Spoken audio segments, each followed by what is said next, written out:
नमस्कार मित्रांनो, I S अकॅडमीमध्ये आपलं स्वागत आहे. आज आपण विज्ञान या सिरीजमध्ये विद्युतधारा या चॅप्टरवरती आपण टॉप 30 MCQs बघणार आहोत. बघा, हे MCQs आपण जे काढले आहे ते मागच्या प्रश्नपत्रिकेचा अभ्यास करून, तसेच चॅप्टरमध्ये जे काही इम्पॉर्टंट टॉपिक्स आहेत त्याच्यावरती आपण MCQs काढले आहे, जेणेकरून आपल्याला एक्झाममध्ये असेच्या असे फक्त संख्या चेंज करून आपल्याला न्यूमेरिकल विचारू शकतात किंवा वर्डिंग चेंज करून विचारू शकतात. ओके. अँड सेकंडली, बघा, आता लॉकडाऊनचा पिरियड आहे, याच्यामध्ये मॅक्सिमम ट्राय करा की तुम्ही जे काही टॉपिक्स कव्हर अप केले आहे ते इन डेप्थ करायचा प्रयत्न करा, म्हणजे आपला एकही क्वेश्चन सुटणार नाही परीक्षेमध्ये आणि यावर्षी आपण ती पोस्ट काढूनच घेऊ. ओके. चला आता स्टार्ट करूया आपण की विद्युतधारा या चॅप्टरमध्ये. बघा, सगळ्यात इम्पॉर्टंट पॉईंट अजून काय याच्यामध्ये, समजा आता आपण MCQ सॉल्व्ह करत आहोत. ओके. या MCQ सॉल्व्ह करण्याआधी तुम्ही याची जी थिअरी आहे किंवा जे काही आपण लेक्चर्स घेतली आहे विद्युतधारावरती, ओके, तुम्ही ते बघू शकतात. ते बघितल्यानंतर तुम्हाला हे MCQ सॉल्व्ह करण्यासाठी खूप इझी जाणार आहे. बघा, इथं आय बटन आहे, या आय बटनवरती क्लिक करा, तुम्हाला याची प्लेलिस्ट भेटेल आणि ही व्हिडिओ बघण्याआधी बाकीच्या त्या व्हिडिओज बघा, जेणेकरून तुम्हाला विद्युतधारा हा चॅप्टर खूप चांगल्या पद्धतीने समजेल आणि तुम्ही हे MCQs एकदम इझिली सॉल्व्ह करू शकतात. ओके. चला बघा, आता पहिला जो क्वेश्चन आहे तो इलेक्ट्रॉनचा प्रवाह जो विद्युतधारा बनवतो त्याची दिशा कोणती असते. ओके. आता हा बघण्याआधी मी तुम्हाला 2-3 फॉर्म्युले सांगतो जे काही आपल्याला इम्पॉर्टंट आहे. बघा, या चॅप्टरमध्ये आपल्याला काय आहे तो बघा पहिले, की ओहम्स लॉ आहे. ओके. ओहम लॉ काय म्हणतो, की ओहम्स लॉ जो आहे आपण मागच्या ज्या व्हिडिओजमध्ये बघितलं, V is equal to I R असतं, V I R. Okay, that is a VIR. V म्हणजे व्होल्टेज, आय म्हणजे करंट आणि आर म्हणजे रेजिस्टन्स. ओके. हा आपला एक फॉर्म्युला खूप इम्पॉर्टंट आहे. दुसरा आहे Joule's law. Okay. Joule's law कशासाठी आहे? जूल्स लॉ लक्षात ठेवा, जे काही आपल्या इस्त्री असतात किंवा जे हिटिंग इलिमेंट असतात किंवा हिटिंग कंपोनंट असतात, जसं काही इस्त्री असू द्या, तुम्ही इलेक्ट्रिसिटीला कनेक्ट करता आणि इस्त्री हिटअप होते. ओके, म्हणजे उष्णता निर्माण होते. तसेच आपलं हीटर असतं, पाणी गरम करायचं हीटर, किंवा बाकीच्या ज्या काही वस्तू आहेत जिथं हिटिंग इफेक्ट येतो किंवा उष्णतेचा इफेक्ट येतो, तिथं जूल्स लॉ अप्लाय होतो. आणि जूल्स लॉ काय बघितला होता आपण? जूल्स लॉचा फॉर्म्युला लक्षात ठेवा, H is equal to V I T. Okay. हा खूप इम्पॉर्टंट आहे. एच म्हणजे हीट, ओके, ज्याला आपण उष्णता म्हणतो. व्ही म्हणजे व्होल्टेज, आय म्हणजे करंट आणि टी म्हणजे टाइम. किती वेळासाठी आपण करंट पाठवला आहे जेणेकरून त्याच्यामध्ये जेवढी हीट उत्पन्न होईल. ओके, याचा अर्थ काय आहे? तुम्ही बघा, हीटर जेवढा वेळ पाण्यात ठेवाल तेवढं पाणी जास्त तापतं, बरोबर. तर याचा अर्थ काय आहे, की तेवढी जास्त वेळ उष्णता निर्माण होते आणि जेवढी जास्त उष्णता निर्माण होईल तेवढं जास्त पाण्याचं टेम्परेचर वाढतं. ओके, म्हणजे टाइम जसं वाढवणार तसं आपली हीट वाढणार आहे. ओके, हा एक बेसिक फंडा आहे त्याच्यामध्ये, तो एक लक्षात ठेवा, म्हणजे आपल्याला एक्झाममध्ये खूप सिंपल जाणार आहे. ओके. चला आता आपण बेसिक पासून स्टार्ट करूया. जे आपले MCQs आहे, की इलेक्ट्रॉनचा प्रवाह जो विद्युतधारा बनवतो त्याची दिशा कोणती असते. बघा, इलेक्ट्रॉनचा प्रवाह म्हणजे आपण जे वायरमधून विद्युतधारा जाते, बघा आपली वायर या पद्धतीने असते. ही विद्युतधारा कशी जाते आपण बघितलं होतं, की याच्यामध्ये छोटे छोटे छोटे छोटे पार्टिकल्स असतात, ज्याला आपण इलेक्ट्रॉन्स असं म्हणतो. ओके, पार्टिकल्स नसतात, ते इलेक्ट्रॉन्स असतात. आणि हे इलेक्ट्रॉन्स काय करतात, आपण जेव्हा विद्युतधारा म्हणजे याला सेलच्या, तुम्ही दोन सेलमध्ये किंवा तुम्ही जेव्हा प्लगमध्ये तेव्हा टाकतात, तेव्हा याच्यामधले जे इलेक्ट्रॉन आहे हे एक्साइट होतात. ओके, एक्साइट होतात आणि ते एकमेकांवरती आदळतात आणि एकमेकांवरती आदळून याचा एक प्रवाह बनतो आणि याच्यातून जी विद्युतधारा जाते त्याला आपण म्हणतो, इलेक्ट्रॉनचा प्रवाह जो असतो त्यालाच आपण म्हणतो विद्युतधारा. आता त्याची दिशा कशी असते? तर दिशा कशी असते लक्षात ठेवा, इलेक्ट्रॉनची दिशा जी असते, एक पॉझिटिव्ह टर्मिनल असतो आणि एक निगेटिव्ह असतो. ओके. तर हा निगेटिव्ह कडून पॉझिटिव्ह कडे जातो. निगेटिव्ह कडून पॉझिटिव्ह कडे का जातो? इलेक्ट्रॉनवरती प्रभाव जो असतो, प्रभार जो असतो तो असतो निगेटिव्ह, म्हणजे वजाचा त्याला प्रभाव असतो. ओके, ऋणाचा प्रभाव असतो आणि तो ऑब्व्हियसली कोणाकडे आकर्षित होणार? पॉझिटिव्ह कडे. लक्षात ठेवा, पॉझिटिव्ह असेल तो निगेटिव्ह कडे आकर्षित होतो आणि निगेटिव्ह असेल तर तो पॉझिटिव्ह कडे आकर्षित होतो. ओके, म्हणून इलेक्ट्रॉन कुठून कुठे जातात? ते जातात निगेटिव्ह टर्मिनल कडून पॉझिटिव्ह टर्मिनल कडे. ओके, खूप इम्पॉर्टंट आहे. सेकंड जो क्वेश्चन आहे, विद्युत सुवाहकाचा, ओके, हा सुवाहक आहे. सुवाहकाचा प्रतिरोध हा तापमान वाढवले असता काय होतो, असं आपल्याला विचारलंय, क्वेश्चन मार्क आहे इथे. ओके. तर बघा, प्रतिरोध ही कन्सेप्ट आपण बघितली आहे. प्रतिरोध म्हणजे काय? बघा, एखादा जो इलेमेंट असेल, एखादा किंवा एखादी तार असेल, त्याचा प्रतिरोध त्याच्या लेंथशी डायरेक्टली प्रपोर्शनल असतो, एरियाशी इनडायरेक्टली प्रपोर्शनल असतो. ओके, म्हणजे याचा अर्थ काय आहे, की प्रतिरोध हा आहे, जसजसे तुम्ही बघा एखादा वायरचा, त्याचा रोध कधी वाढणार? जेव्हा त्याची आपण लेंथ वाढवू. ओके, लेंथ वाढल्यानंतर तेवढं जास्त रेजिस्टन्स वाढेल. म्हणजे बघा, एखादी तुम्ही लांब वायर असली, तर त्या लांब वायरमध्ये बघा, तुम्हाला एखादा बल्ब लावायचा आहे. तुम्ही शॉर्ट डिस्टन्स वरती एखादा बल्ब लावला, म्हणजे छोटीशी वायर घेऊन तो बल्ब लावला, तर तिथे तुम्हाला प्रकाश जास्त भेटेल आणि वायरमध्ये हिटिंग होणार नाही. ओके, वायर जास्त हिटअप होत नाही. परंतु तोच जर तुम्ही 1 किलोमीटर लांबपर्यंत ती वायर नेली आणि त्याच्यानंतर तो बल्ब लावलाय, तर त्याच्यामध्ये तुम्हाला काय होणार, की तेवढं जास्त रेजिस्टन्स वाढणार आहे. ओके, म्हणजे लेंथ जर वाढली तर रेजिस्टन्स वाढतं, लक्षात ठेवा. म्हणजे रोध वाढतो. म्हणजे त्याच्यामध्ये बघा काहीतरी पार्टिकल्स असतात. आता बघा, याच्यामध्ये लक्षात ठेवा की एवढ्या लेंथची वायर आहे. आता याच्यामध्ये काहीतरी इम्प्युरिटीज, म्हणजे काहीतरी आपलं जे मेटल असतं, मेटलमध्ये काही ना काही छोटे छोटे पार्टिकल्स असतात. ओके, वेगळ्या टाईपचे. आणि त्याच्यामुळे काय होतं, याला रेजिस्टन्स होतं किंवा रोध होतं. जर ही लेंथ वाढवली तर हे पार्टिकल्सही वाढणार आणि त्याच्यामुळे काय होणार, की रेजिस्टन्स वाढणार. ओके, रेजिस्टन्स वाढला म्हणजे प्रतिरोध वाढला, म्हणजे रोध वाढलाय. म्हणजे लेंथ जशी वाढणार तसं तसं प्रतिरोध वाढतो आणि एरिया जसा वाढवला तसा प्रतिरोध कमी होतो. ओके, हे लक्षात ठेवा. एरिया वाढवला म्हणजे पहिले आपण एवढाच एक घेतला होता तुकडा, जर एक मोठावाला तुकडा घेतला तर याच्यामध्ये प्रतिरोध कमी होतो, लक्षात ठेवा. आणि सेकंड काय, जसं आपण तापमान वाढवणार तस तसं इलेक्ट्रॉनचा फ्लो रेट वाढतो, ते पण जास्त एक्साइट होतात आणि त्याच्यामुळे काय होतं, विद्युत सुवाहकाचा प्रतिरोध जो असतो तोही वाढतो. ओके, हे खूप इम्पॉर्टंट आहे. प्रतिरोध कशानुसार वाढतो, एक तुम्हाला कळालं, लेंथ नुसार वाढतो आणि सेकंड तापमानानुसार वाढतं आणि एक असतो एरियानुसार कमी होतो. ओके, खूप 3 इम्पॉर्टंट पॉईंट हे लक्षात ठेवा. पुढचा आहे क्वेश्चन नंबर 3. बल्बच्या फिलामेंट किंवा ज्याला आपण तंतू असा म्हणतो, कोणत्या धातूचा असतो? बघा, आपण घरातले जे बल्ब बघितले असेल, तुम्ही ह्या टाईपमध्ये बल्ब बघितला असाल. ओके, आणि याच्यामध्ये ह्या टाईपमध्ये जे कुंडल बनवलेलं असतं मध्ये, याला म्हणतो आपण फिलामेंट किंवा याला आपण म्हणतो तो तंतू असतो. हा कशाचा असतो?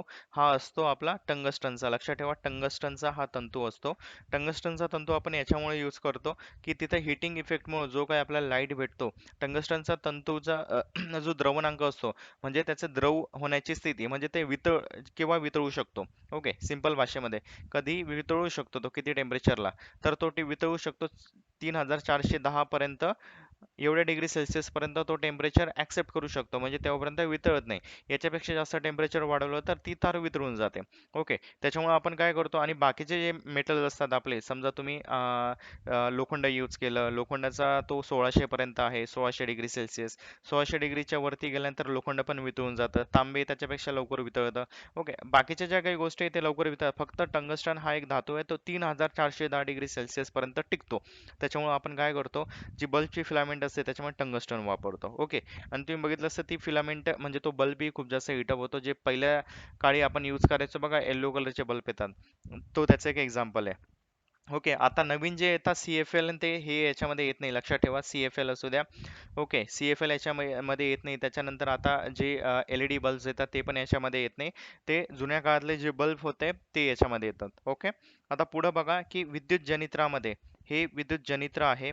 ओके, विद्युत जनित्र ज्याला आपण जनरेटर म्हणतो. बघा, जनरेटर तुम्ही बघितलं सर, रेड कलरचे असतात. खूप साऱ्या दुकानांमध्ये यूज करतात किंवा मोठमोठ्या बिल्डिंग्समध्ये जे टॉवर्स असतात, टॉवरच्या खाली पण एक जनरेटर लावलेलं असतं. ओके, तर याच्यामध्ये काय होतं, की कोणत्या ऊर्जेचे कोणत्या ऊर्जेत रूपांतर होते, बघा. विद्युत जनरेटर जे असतं याच्यामध्ये यांत्रिक ऊर्जा असते याच्यामध्ये, आणि यांत्रिक ऊर्जेचं रूपांतर विद्युत ऊर्जेत होतं. ओके, विद्युत जनित्रामध्ये पण एक जनरेटर असतं, त्याच्यामध्ये एक रोटर असतं आणि तो रोटेट होतो. ओके, आपण काय करतो, त्याच्यामध्ये डिझेल टाकतो आणि डिझेलमुळे ते वर्क व्हायला स्टार्ट होतं आणि डिझेलमुळे ते फिरण्यासाठी स्टार्ट होतं आणि फिरताना यांत्रिक ऊर्जा निर्माण होते आणि यांत्रिक ऊर्जेचं रूपांतर विद्युत ऊर्जेत होतं.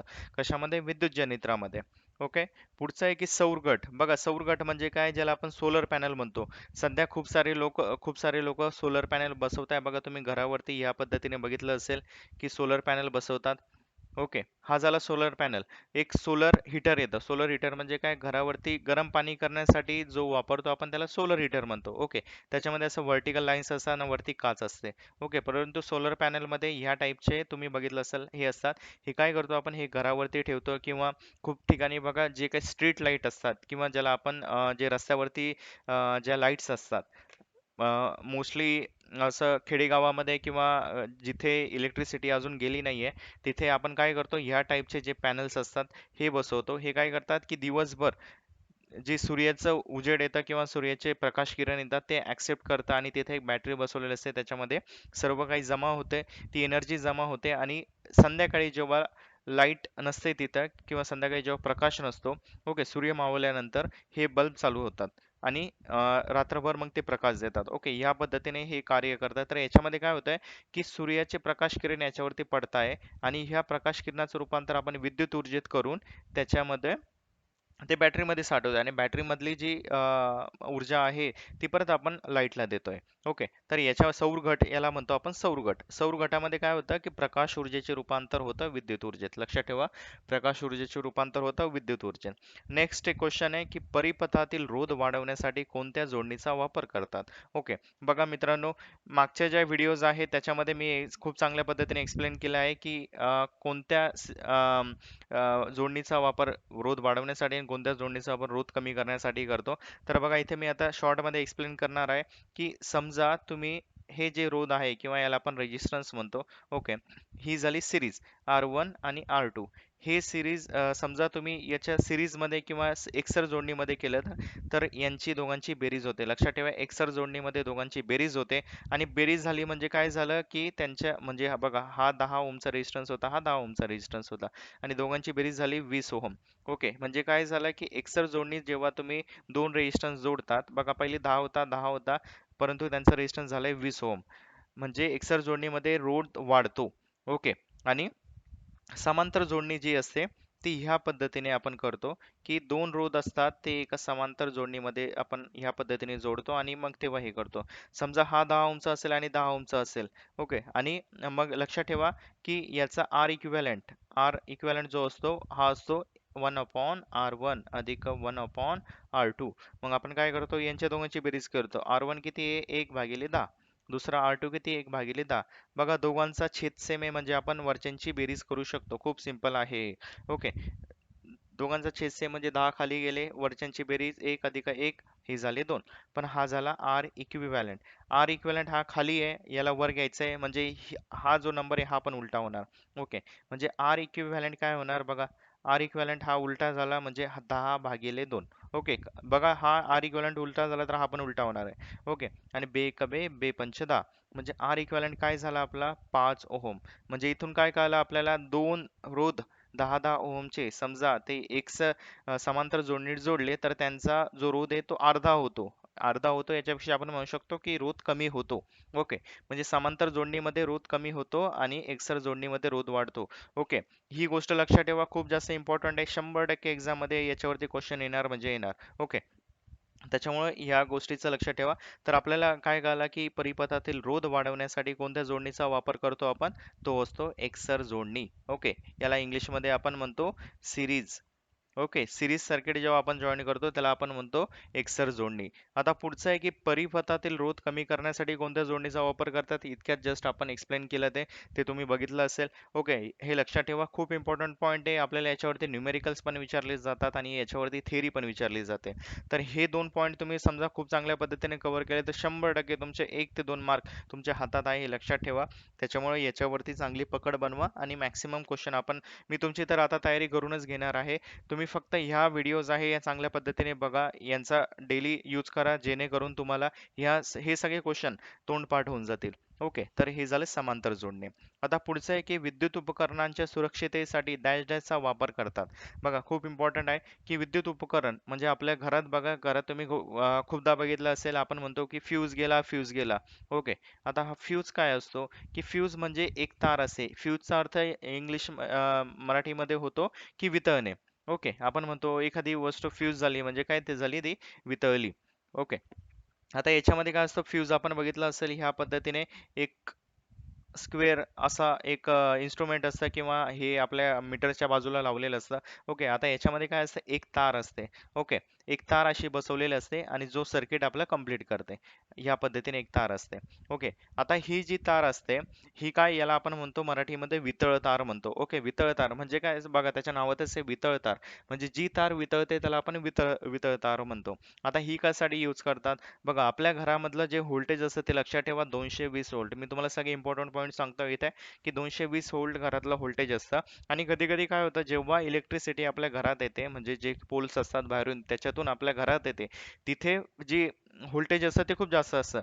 जवळपास 10,000 व्होल्ट, 5,000 व्होल्ट, 6,000 व्होल्ट, 20,000 व्होल्ट पर्यंत असतं. ओके. आणि हे व्होल्टेज जेव्हा आपल्या घरात येतं तेव्हा हे कमी होऊन येत असतं. ओके. कधी कधी काय होते, 220 व्होल्टचं कधी कधी व्होल्टेज वाढून जातं, हे 250 व्होल्टही असू शकतो, कधी 300 व्होल्ट येतं, कधी 400 होतं, 450 येतं.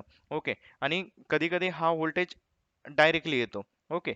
हा म्हणजे डायरेक्टली सडन जेव्हा याचा इम्पॅक्ट होतो तेव्हा काय होतं, डायरेक्टली हा समजा घरात आला तर आपल्या घरातले जे काही उपकरणे असतात, टीव्ही असू द्या, फ्रीज असू द्या, तुमचा एसी असू द्या किंवा कोणताही उपकरण असू द्या, जे काही तुम्ही घरात इलेक्ट्रिसिटीवरती चालवतात, तर असे उपकरणं समजा चालू असतील तर हे जे येणारे मॅक्सिमम व्होल्टेजवाले आहे, कारण घरातले जे व्होल्टेज असतात 220 व्होल्टेज पर्यंतच वस्तू चालतात, त्याच्यावरती गेल्यानंतर आपल्या ज्या वस्तू असतात त्या जळून जातात.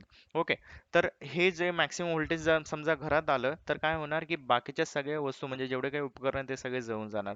आणि हे रोखण्यासाठी पहिले खूप जास्त व्हायचं हे, आणि हे रोखण्यासाठी आपण काय करतो, की घरात एक जे असतं एक फ्यूज बसवतो. आता फ्यूजचं काम काय असतं, त्याच्यामध्ये एक तार असते. ओके.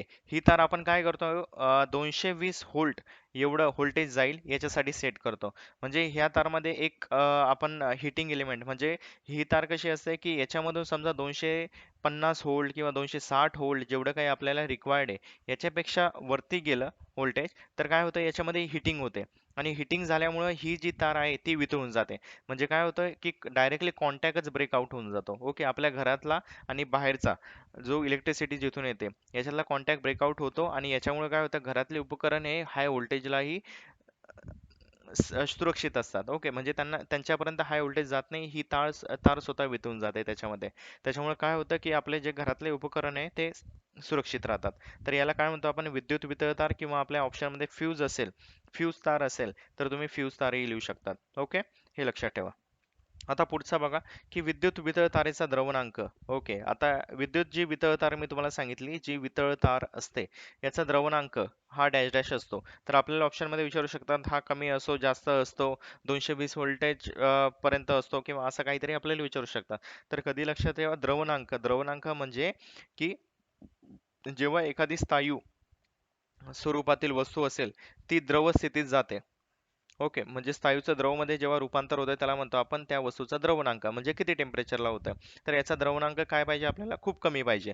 कमी असल्यामुळे काय होणार, ती लवकरात लवकर वितळणार आणि आपल्याला चांगले चांगले रिझल्ट घरात भेटतील. ओके. तर याच्यामुळे काय, वितळतारेचा द्रवणांक हा कमी असतो, हे लक्षात ठेवा. आता या टंगस्टन धातूचा द्रवणांक किती असतो आपल्याला विचारलंय. बघा, मी तुम्हाला पहिलीच याच्या स्लाइडमध्ये एक्सप्लेन केलं की 3410 डिग्री सेल्सिअस. ओके. सेल्सिअस असतं, लक्षात ठेवा, फॅरेनहाइट मध्ये नसतं, हे सेल्सिअस मध्ये असतं. 3410 डिग्री सेल्सिअस. हे खूप इम्पॉर्टंट आहे, हा क्वेश्चन लक्षात ठेवा. ओके. विद्युत उपकरणातील आग विझवण्यासाठी कशाचा वापर करतात. बघा, विद्युतमुळे किंवा इलेक्ट्रिसिटीमुळे जिथे कुठे आग लागते, तुम्ही बहुधा व्हिडिओज मध्ये बघितलं असेल, किंवा तुम्ही युट्यूब वरती आता सध्या आपण खूप साऱ्या न्यूज बघतो त्याच्यामध्ये बघितलं असेल, की विद्युत उपकरणामुळे किंवा विद्युत शॉर्ट सर्किटमुळे जिथं आग लागते तिथं आपण काय करतो, आपण तिथं पाण्याचा वापर करतो का, कोरड्या वाळूचा वापर करतो, की अग्निशामक साधनाचा वापर करतो. बघा, जिथे कुठे आग लागते विद्युत उपकरणामुळे किंवा इलेक्ट्रिसिटी जिथे शॉर्ट सर्किट झालंय, अशा ठिकाणी आपण पाण्याचा वापर कधीच करत नाही. ओके. कन्सिडर करा, समजा एखाद्या घरामध्ये शॉर्ट सर्किटमुळे आग लागली आहे, तर तिथे काय होणार, ज्या वायर्स असणार आहे, त्या वायर्स ओपन होणार आहे. तुम्ही समजा पाणी, बादलीभर पाणी त्याच्यामध्ये फेकलं तर काय होणार, पाणी हा विद्युत सुवाहक आहे, म्हणजे त्याच्यातून इलेक्ट्रिसिटी जाते. हे जर पाणी बाकीच्या लोकांना टच झालं किंवा एखाद्याच्या पायाखाली आलं तर 100% तो माणूसही त्या इलेक्ट्रिसिटीचा झटकाने मरून जाईल. ओके. किंवा त्याला खूप जास्त झटका बसेल, आणि त्या सर्व पाण्यामध्ये इलेक्ट्रिसिटी जाणार. त्याच्यामुळे आपण पाण्याचा वापर करत नाही, आणि पाण्याचा वापर कधीही करायचा नाही इलेक्ट्रिसिटीमुळे किंवा शॉर्ट सर्किटमुळे. जिथे आग लागली असेल अशा ठिकाणी आपण काय करतो, की कोरड्या वाळूचा वापर करतो, की वाळूचा वापर करतो आपण. कोरडी वाळू घ्यायची, वाळू फेकायची. बघा, तुम्ही पेट्रोल पंपवरती बघितलं असेल, ते बिनबुडाच्या बादल्या लावलेल्या असतात, त्याच्यामध्ये वाळू भरून ठेवलेले असते. समजा आग लागली तर आपल्याला ते फेकायचं असतं, कारण पेट्रोलही पाण्यावर तरंगतं, आणि तिथंही पाणी फेकलं तर आग जास्त भडकते, कमी होत नाही.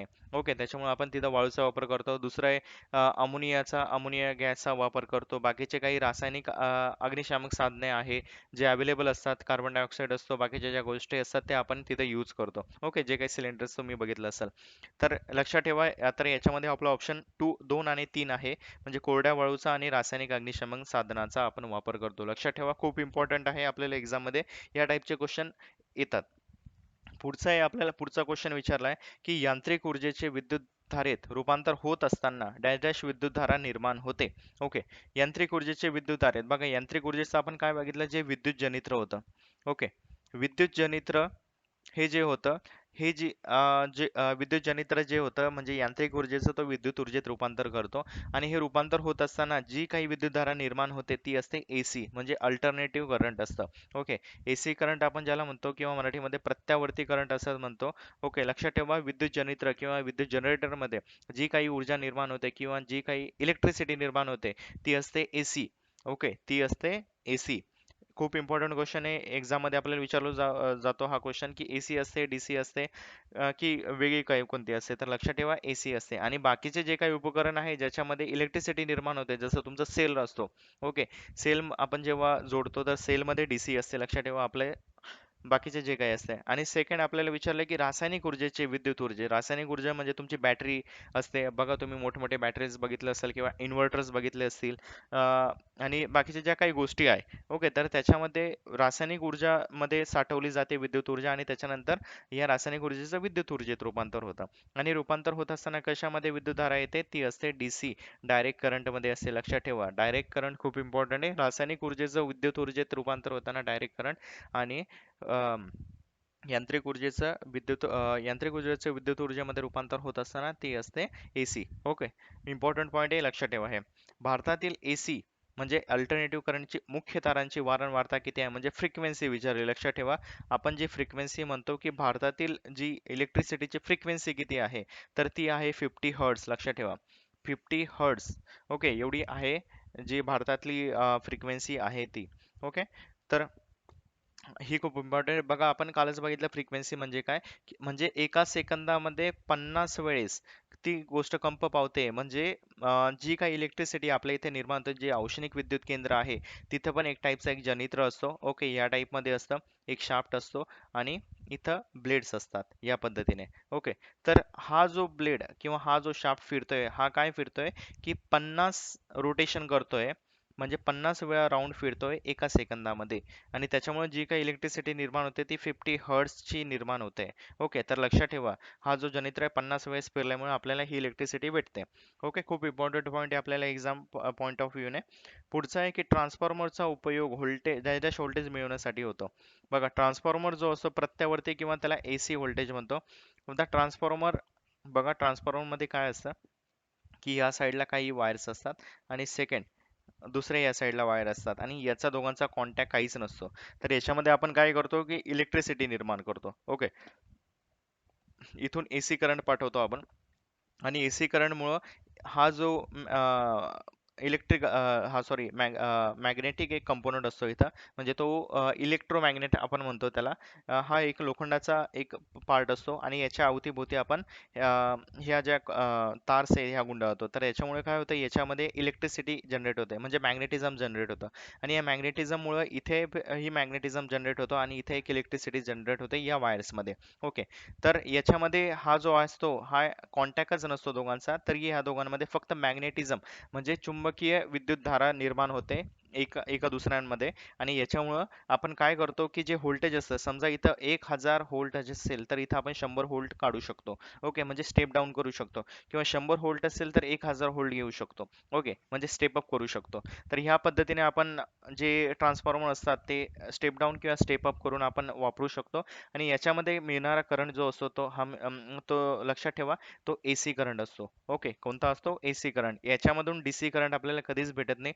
ट्रान्सफॉर्मर आपल्याला डीसी करंट कधीच देत नाही. आणि हा फक्त आपल्याला व्होल्टेज कमी जास्त करण्यासाठी वापर होतो, करंट कमी जास्त करता येत नाही. ओके, खूप इम्पॉर्टंट पॉईंट आहे. ट्रान्सफॉर्मरचा वापर आपण काय करतो की व्होल्टेज कमी जास्त करण्यासाठी.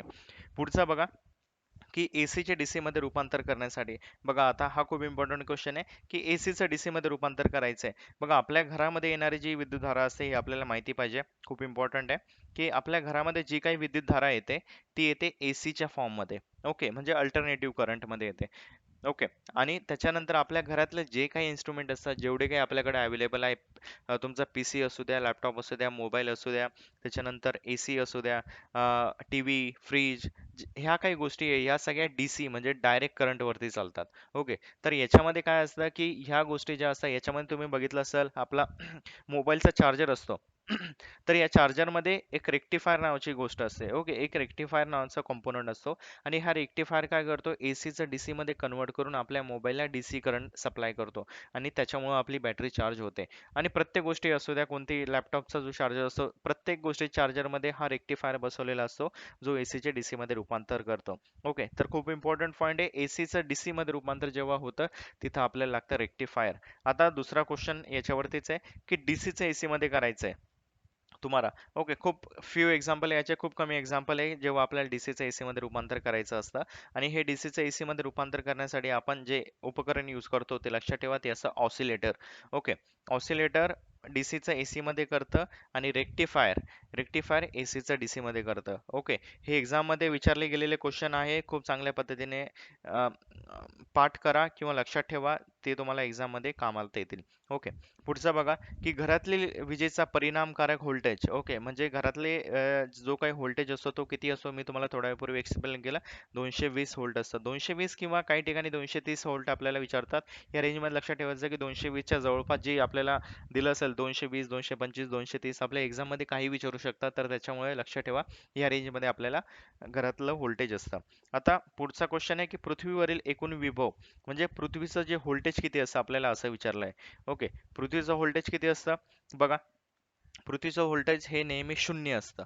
ओके. खूप इम्पॉर्टंट आहे. बघा, आपण घरात अर्थिंग करतो, अर्थचा अर्थ काय होतो, अर्थिंग जेव्हा करतो, EARTH, अर्थचा अर्थ होतो पृथ्वी. ओके. तर आपण काय करतो, जेव्हा आपल्याला काही उपकरणामध्ये करंट लागतं, ओके, आपल्या पीसी मध्ये किंवा फ्रीजला कधी कधी आपल्याला करंट लागतं, तर आपण काय म्हणतो, की याला अर्थिंग करायला पाहिजे. तर अर्थिंग मध्ये काय करतो आपण, एक वायर जी आहे ती एका खड्ड्यामध्ये टाकतो किंवा जमिनीवरती एक खड्डा करतो, त्याच्यामध्ये कॉपर प्लेट टाकतो आणि ती वायर त्याला जॉईन करतो. तर याच्यामध्ये काय होतं, जे काही एक्स्ट्रा करंट आहे आपल्या सर्किट मधून बाहेर येत आहे, तर तो डायरेक्टली पृथ्वीमध्ये जातो. पृथ्वीमध्ये गेल्यामुळे काय होतं, पृथ्वीचं व्होल्टेज असतं 0. तर सगळ्यात जास्त जो करंट होतो, एक्स्ट्रा करंट असतो, ती पृथ्वी ओढून घेते. ओके. कारण जास्त विभागाकडून कमी विभागाकडे करंटचं आपलं विभवांतर, इलेक्ट्रॉनचा फ्लो जातो किंवा विद्युतधारा वाहते. त्याच्यामुळे हे खूप इम्पॉर्टंट आहे, लक्षात ठेवा हा पॉईंट. पुढचा आहे, की 20 वा जो क्वेश्चन आहे आपल्याकडे, की 10 ओहम रोध असणारे चार रोधक एकसर जोडणीत जोडले तर सममूल्य रोध किती. बघा, आता सगळ्यात इम्पॉर्टंट इथं लक्षात ठेवायचं, विचारले एकसर जोडणी, चार रोधक आहे आणि 10 ओमचे. तर काय विचारलं, डायग्राम एक काढून घ्यायची नेहमी आपल्याला, जेणेकरून आपल्या ज्या कन्सेप्ट आहे आपल्याला ते क्लिअर होतील. ओके. या पद्धतीने आपण करूया.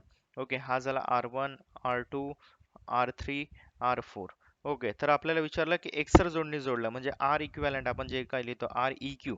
लक्षात ठेवा, सममूल्य रोध असतो हा. हा असतो एकसर जोडणी, सगळ्यांची बेरीज होते, R1 plus R2 plus R3 plus R4. Okay. तर हे किती झालं, 10 अधिक 10 अधिक 10 अधिक 10. तर हे झालं 40 ओहम. ओके. तर हा व्होल्टेज आपला किती आहे, 40 ओहम आपला व्होल्टेज आहे टोटल, लक्षात ठेवा. पुढचं आहे, की 20 ओहम रोध असणारे, पुढचा जो क्वेश्चन आहे बघा, लक्षात ठेवा. या टाईपचे मी आता ह्या क्वेश्चनची लेवल वाढवली आहे, जेणेकरून आपल्याला एक्झाम मध्ये कामात येतील.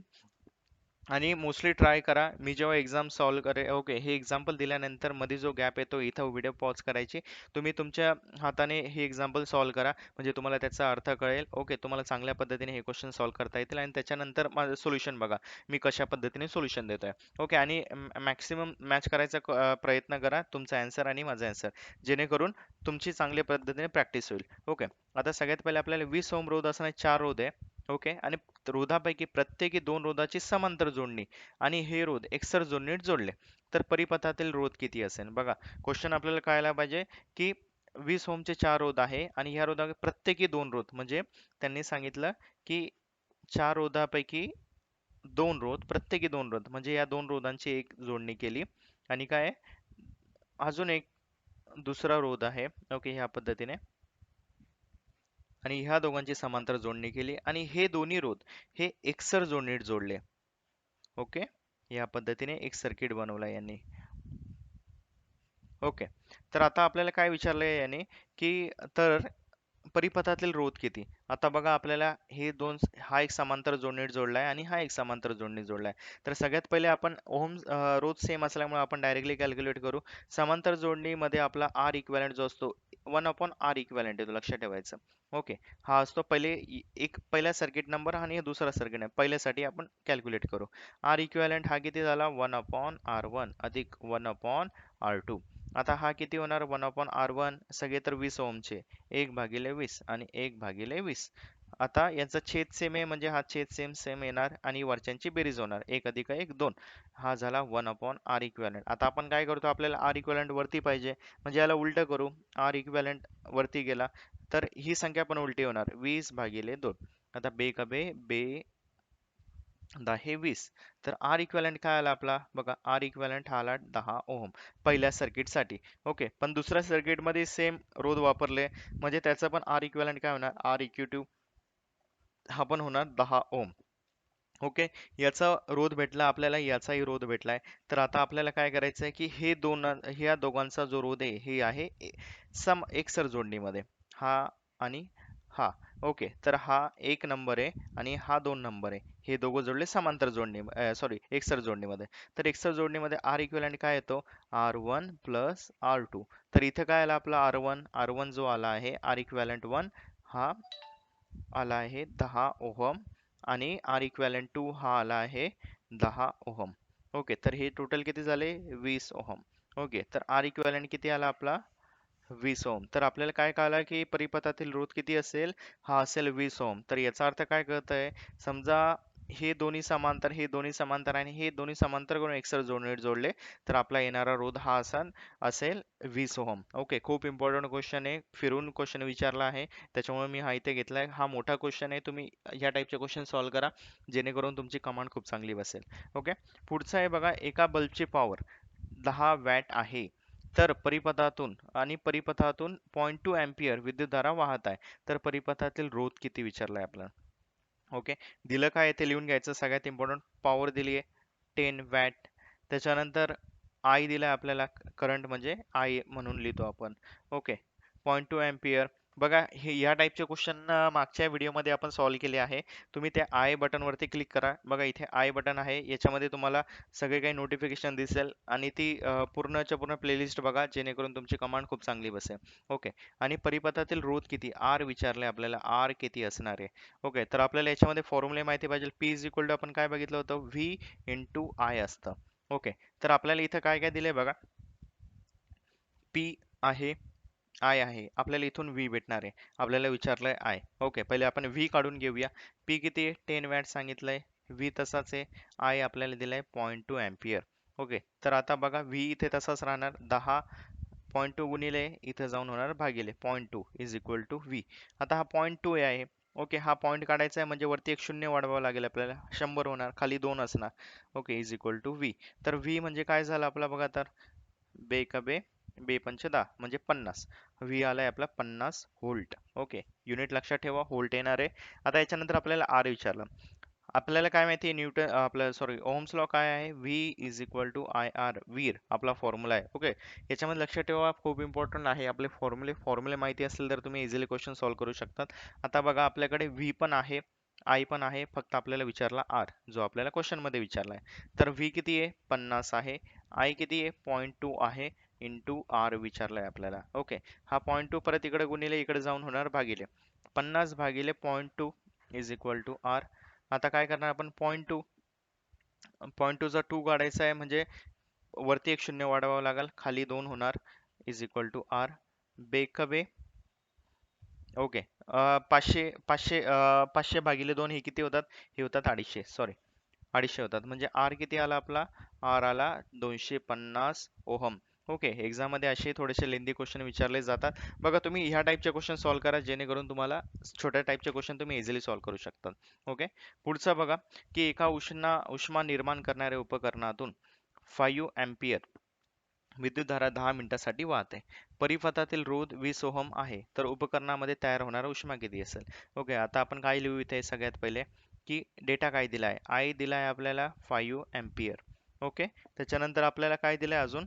सेकंड दिलाय टाइम, दिलाय 10 मिनिट आणि हा सेकंद मध्ये लागतो आपल्याला इंटू 60 करून ठेवायचं म्हणजे सेकंद मध्ये भेटतो 600 सेकंद.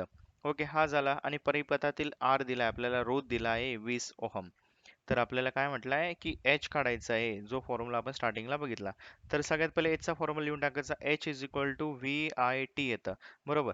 तर आता इथं आपल्याला काय दिलंय, टी तर दिला आहे, त्याच्यानंतर आय पण दिला आहे, आपल्याला व्ही नाही माहिती आहे. ओके, तर आपण बघा व्ही कसा काढू शकतो, आपल्याकडे व्हीचा फॉर्म्युला आहे V is equal to I R, बरोबर, ओहम्स लॉ. तर इथं व्ही आय आर तर आहे, व्ही आपल्याला भेटून जाईल. ओके, तर बघा आय किती आहे, 5 एम्पियर आहे, आणि आर आहे 20 ओहम आहे. तर हा झाला 5 गुणिले 20, 20 100, 100 व्होल्ट म्हणजे व्ही आपल्याला भेटलं इथून. आता आपण इथे टाकू शकतो एच च्या जागी. Okay, H is equal to V I T, V किती आहे 100 गुणिले आय किती आहे 5 गुणिले टी किती आहे 600. ओके, तर आपण काय करू आता बघा, 100 गुणिले 5 करून घ्या, 500 गुणिले 600. बघा आता काय करायचं की हे 4 शून्य जसेचे तसे लिहून टाकायचे, 1 2 3 4. ओके, आणि 5ला 6ने गुणायचं, बरोबर, फक्त 5 आणि 6 उरलाय, 5 × 6 = 30. ओके, तर हे झालं आपलं एवढं. तर आता याच्यानंतर आपल्याला हा झाला जूल मध्ये, लक्षात ठेवा एच जो येणार आहे जूल मध्ये.